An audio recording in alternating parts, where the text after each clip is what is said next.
E no vídeo de hoje, o sorrateiro modo operandi para a implantação das ideias marxistas na sociedade. Guerra cultural, guerra de informação, guerra de narrativas e da desinformação, e o papel de Saul Alinsky nisto tudo. Este vídeo trata-se do 8º episódio da série O Cristão e as Ideologias. O povo que não conhece a sua história está condenado a repeti-la. Análise histórica e crítica sobre o pentecostalismo universal. Se inscreva, curta e compartilhe. Os trabalhadores ao redor do mundo não se uniram como Marx previa. Novas correntes do socialismo foram se espalhando pelo mundo, como na Rússia, em que uma vanguarda tomou poder em nome do povo. Na China, Cuba, Vietnã e outros países viveram experiências socialistas com ideias diferentes daquelas originalmente propostas por Marx. Então, apesar das diferenças, há um padrão de teoria marxista que se replica, o espírito revolucionário. Então, há um método operacional nas revoluções chamada de modalidade de guerra. Vamos conhecer então as 3 modalidades de guerra que são desdobramentos da teoria revolucionária marxista. Primeira, guerra cultural. Então, a revolução lenta e pacífica é feita por meio da guerra cultural, sem que seja derramado sangue ou sem que as pessoas sequer percebam. A revolução vai tomando as instituições, símbolos da cultura e modificando ambos para consolidar seu projeto de poder. A estratégia foi desenhada por Antônio Gramsci. A segunda modalidade, guerra de informação. A guerra de informação é uma estratégia adotada por vários países no século XX, especialmente no contexto da Segunda Guerra Mundial e da Guerra Fria. Então, ocupar espaço, controlar informações cruciais são formas de deter vantagens objetivas contra os adversários. E tem uma outra modalidade, a terceira, guerra de narrativas e desinformação. Então, da guerra cultural para a guerra de informação, houve um ponto de inflexão que é a hegemonia. O ponto de inflexão da guerra de informação para a guerra de narrativa chama-se indústria da desinformação. Tem um rapaz chamado Saul Alinsky, ele quem percebeu que melhor do que tomar a informação do adversário para ter uma vantagem competitiva, seria lançar uma informação falsa sobre o adversário que o coloque em xeque perante todos os demais.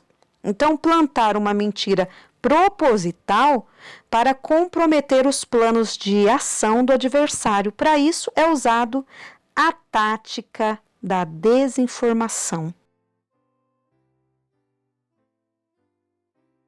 Para vocês compreenderem melhor, eu vou falar um pouquinho sobre essa pessoa, Saul Alinsky. Ele foi um grande estrategista político que comungava de ideias marxistas e ele encontrou meios de implementá-la na sociedade. Então, Saul Alinsky era filho de russos que migraram para os Estados Unidos e ele tinha em Lenin um grande ídolo. E ele honrou seu lema: a revolução se faz escondida. O seu principal livro, por título Regras para Radicais, contém seu itinerário para promover uma revolução marxista. Então, para entender suas ideias, um importante episódio de sua vida resume bem. Estava se reunindo com um grupo de militantes que haviam decidido fazer uma manifestação contra o Bush pai. Alinsky estava no meio do movimento, mas ainda era desconhecido da militância, e as pessoas estavam discutindo sobre posições e ações. Os militantes estavam sugerindo acusar o Bush pai de ser assassino e de apoiar racistas. Alinsky, então, compartilhou sua ideia.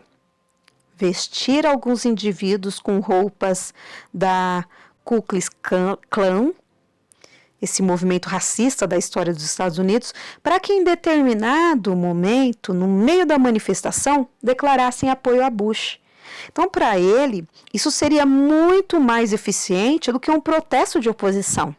Além disso, ele propôs que ligassem para jornalistas para que cobrissem a manifestação a fim de infiltrar na mídia a narrativa de que a Ku Klux Klan apoiava Bush.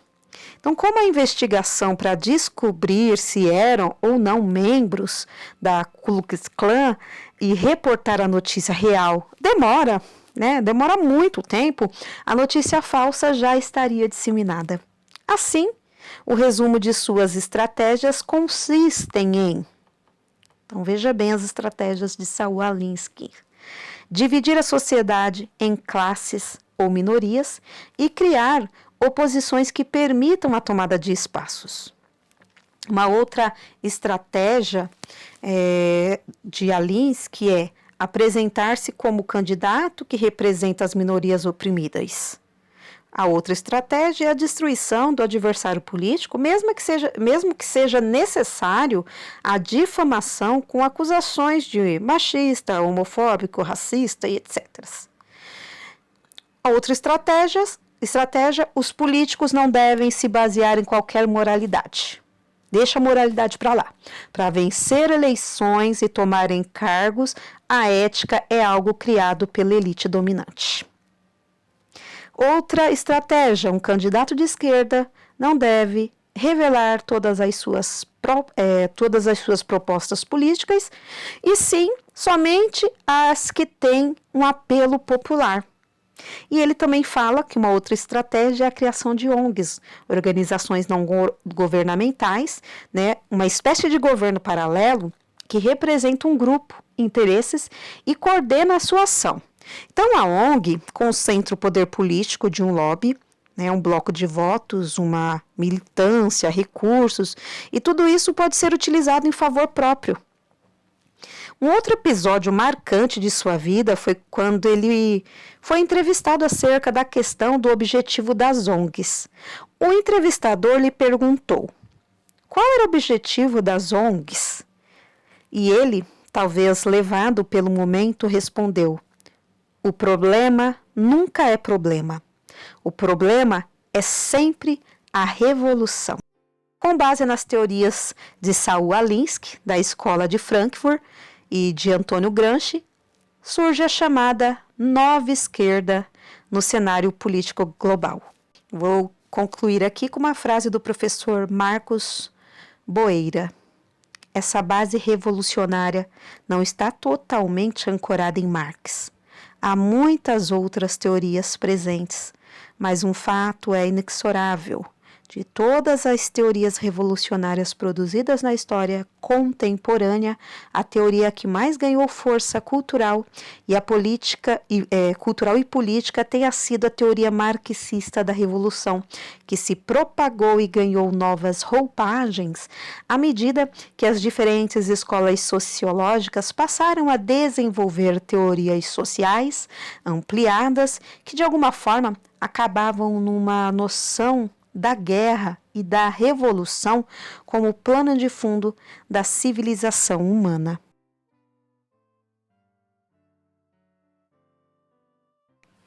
Bem, pessoal, vocês perceberam aí que nenhuma atitude da esquerda é aleatória. Eles têm estratégias, regras para incutir, para fomentar, para colocar, cristalizar na mentalidade das pessoas essa teoria marxista. Daí a importância de se ter conhecimento da história para não se contaminar sem perceber pelas suas ideias marxistas. Acompanhe os próximos vídeos onde aprofundaremos o assunto.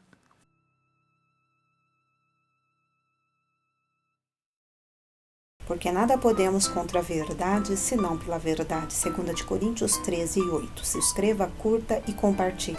Análise histórica e crítica sobre o pentecostalismo universal.